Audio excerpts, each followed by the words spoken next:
Bonjour, c'est Viviane. Ouais. Je veux que vous me parliez du phare. Oui, vous tirez ou... Allez-y, ouais. C'est assez dur, faut y aller.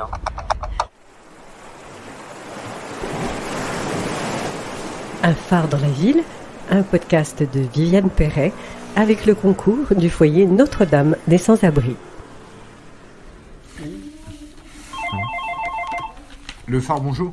Un phare dans la ville, c'est tout de même très surprenant. En fait, c'est l'acronyme très réussi de protection, hygiène, accueil et reliance. Bon, tout ça, ça me dit pas quand même ce qu'on fait exactement au phare. C'est pour ça que j'ai demandé à Grégory, responsable adjoint de tous les accueils de jour, dont le phare, de nous en dire plus. Alors ici c'est un accueil de jour, voilà, donc c'est des structures qui sont ouvertes en journée, voilà. Ici on va ouvrir à 10h jusqu'à 16h. L'idée c'est d'accueillir des familles qui n'ont pas de solution de logement.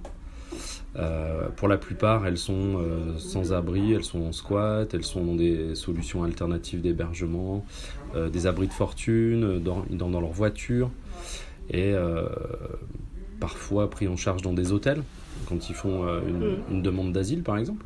Voilà. Mais la plupart des familles qu'on reçoit ici, c'est des familles qui sont dans des demandes de titre de séjour, de demande d'asile, de régularisation, pour la plupart, mais pas que. On a aussi des familles insérées, insérables, voilà, mais qui traversent des problèmes d'hébergement, de logement. Eh bien, me voilà prête pour aller à la rencontre des usagers du phare.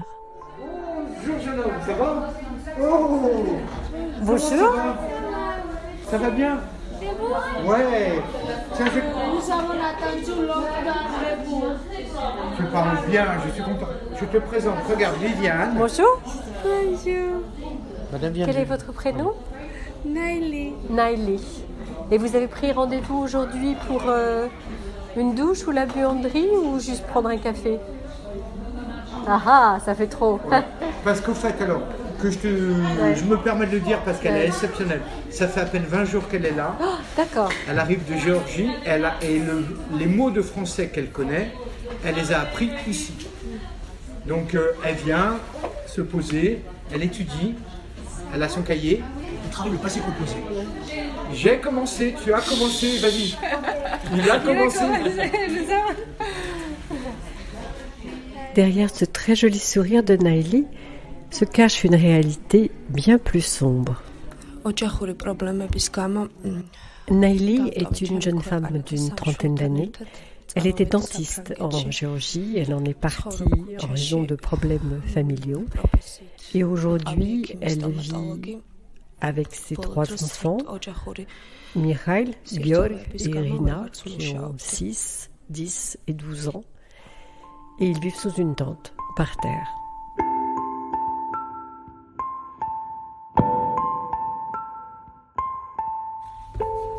Il y a 97 familles qui ont passé la porte du phare en 2022 avec plus de 25 à la rue sans solution du tout. Ni voiture, ni squat, ni abri de fortune. Vous voulez un café, madame?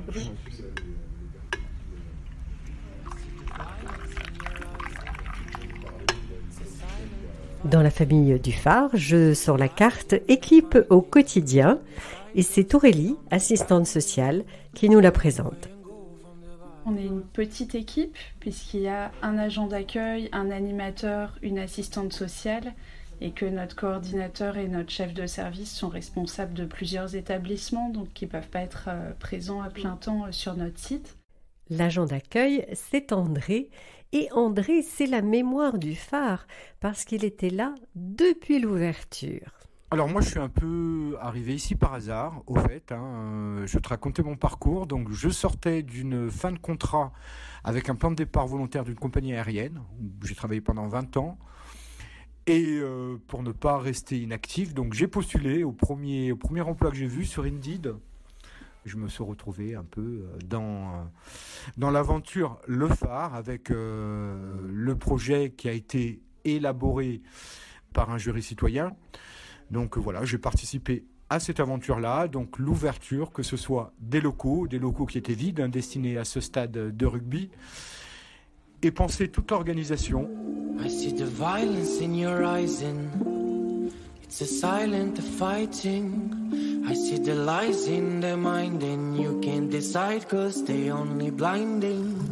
Go away and go from the bad guys. Follow my advice. La famille Équipe au quotidien est complète avec Stéphane, l'animateur socio-éducatif. Vous voyez la générosité et la convivialité d'André en salle. Moi, je suis la deuxième partie qui est vraiment sur le côté activité, voilà, quotidienne.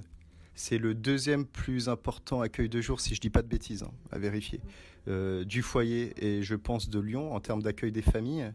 Bon, qui dit famille dit enfant aussi. Pour la plupart, quand ils arrivent ici, ils n'ont pas de solution ni d'hébergement, ni de scolarité, ni etc.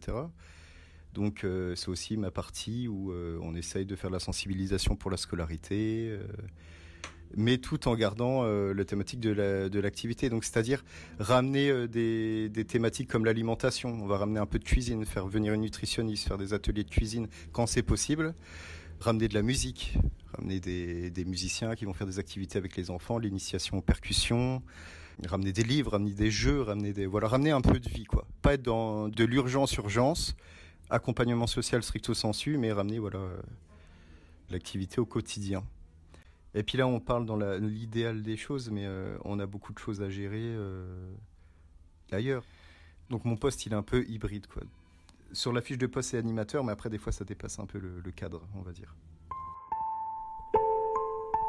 Flexible et polyvalent, c'est le mot d'ordre au phare. Et Stéphane sait l'être puisque je le retrouve dans la cour en compagnie d'une équipe de patineuses hors pair. Tu donnes des cours de patin, Stéphane ? Non, je fais pas de patin, mais tu feras attention là, regarde, c'est pas assez serré, Doucette. S'il te plaît. Il faut bien que les chevilles soient serrées. Oui, parce que sinon le roller on peut tomber, après je vais tomber moi aussi. Donc vous commencez ici. Ça fait combien de temps que tu es en France ? 9 mois. 9 mois ? Ouais. Tu parles déjà super bien. Merci. Wow. Et toi, Diana, tu parles français depuis combien de temps ? Je sais pas. Tu sais pas ? Tu parles Je suis née en France, moi. Tu es née en France ? Et alors, tu aimes venir ici ? Oui. Qu'est-ce que tu y trouves ici quand tu viens au phare ? Je sais pas, moi. C'est juste pour les rouleurs et les vélos. Et mon père, il a amené les habits. Moi, je prends les rouleurs et les vélos pour faire. Tu fais du dessin aussi ? Non, j'aime pas ça. T'aimes pas ça ? Qu'est-ce que tu aimes alors ? Le sport. Oui, je sais. Wouhou. Ça va ? Tu veux pas prendre ? T'es sûr ? Oui, je vais prendre. Alors, vous parlez en français toutes les deux ? C'est pour pouvoir vous exercer ? Oui, voilà. Parce que sinon, vous êtes albanaises toutes les deux, c'est ça ? Bah, Tu as quel âge ? Je fais 11 ans. Enfin, avec 24 octobre. Je suis 10 ans, je fais 11 ans. T'es grande, dis donc. Moi, je suis en 6e. Wow. Alors, qu'est-ce que tu préfères faire ici, quand tu viens au phare ? Qu'est-ce que tu préfères ? Là ? En France ou là ? Ici, au phare ? Ah, je préfère jouer. Tu te fais des amis ? Oui, à peu près, oui. Et tu dors où À part Dieu. À la Part-Dieu ? Oui. Tu dors dans un hôtel ou Non. Dans un tente. Dans une tente, Oui, d'accord. Et ça fait longtemps que tu dors dans une tente ? 2 semaines, 3 semaines. 2 semaines, 3 semaines ? Oui, voilà. Mais avant, tu étais où ? En fait, avant, quand j'ai arrivé en France, j'étais encore à Tente. Mais le fourgon de réfugié, il m'a trouvé une maison. Et du coup, maintenant, je suis plus aux procédures et du coup, je suis dehors.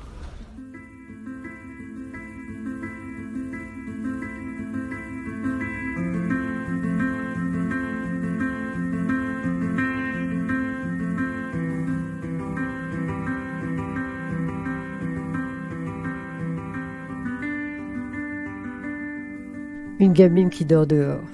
Stéphane en voit passer tous les jours et j'avais envie qu'il me parle un peu plus des rapports qu'il entretient avec les enfants qui viennent au phare. Alors, je dis pas qu'il y a des petits troubles par rapport à leur situation, mais moi, elles sont excellentes, elles veulent tout faire, elles sont motivées pour... elles sont dans leur enthousiasme, on va dire, d'enfant, quoi. Donc tu les vois souriantes, tu les vois rigoler, etc. Après, tu vois pas ce qui se passe quand elles rentrent dans leur squat ou dans leur cabane de fortune, ou ça, moi, je n'ai pas de vue là-dessus. Quand elles sont ici, Tu vois bien, c'est des petits rayons de soleil, elles s'éclatent, c'est des piles, quoi. Elles ne s'arrêtent pas. Elles ont besoin de se dépenser, de compenser, qu'on fasse attention à elles un peu aussi à côté des parents. Donc, il y a une maturité, une force de caractère. Est-ce que c'est la rue? Est-ce que c'est leur culture? Est-ce que c'est leur personnalité? Ouais, t'as vraiment... Tu grandis vite, quoi. J'ai l'impression, dans ces situations. Tu vieillis d'un coup.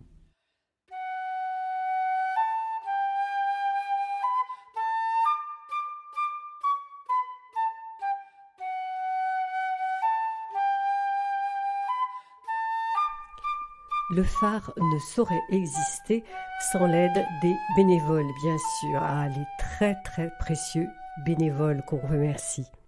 On a aussi une belle équipe de bénévoles, d'une dizaine de bénévoles qui nous aident soit sur des tâches du quotidien, soit sur des activités plus spécifiques comme des cours de français ou de la couture.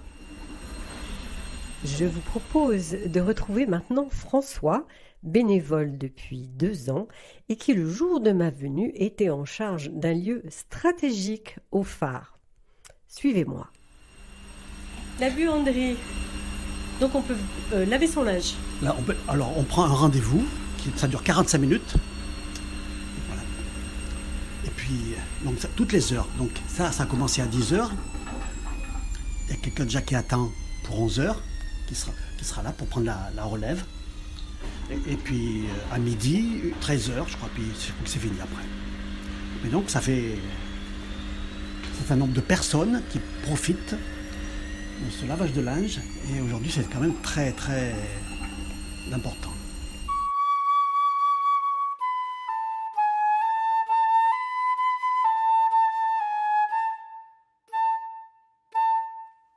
Moi, ce que je remarque, c'est la politesse des passagers. Il y a très peu de revendications, et ça va pas.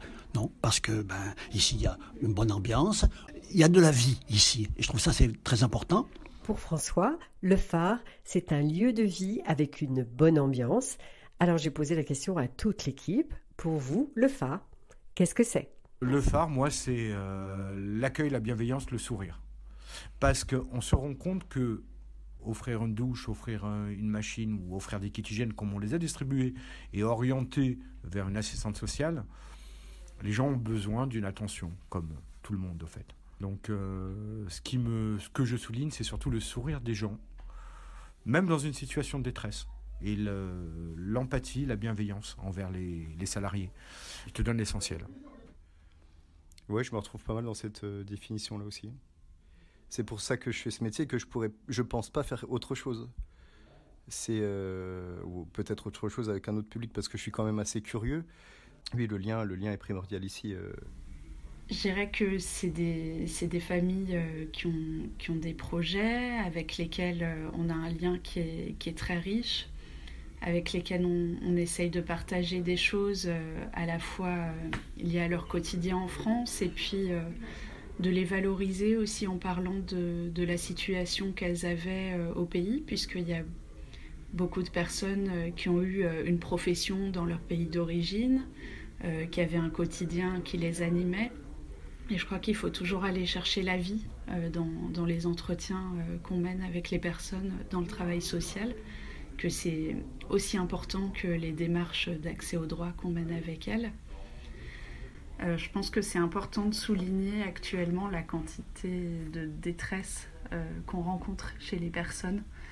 Là, actuellement, on est à quasiment 30% de familles qui ont été reçues dans les 3 derniers mois, qui sont à la rue, sans solution d'hébergement, avec des enfants. Et ça se ressent beaucoup dans les échanges qu'on a avec les personnes.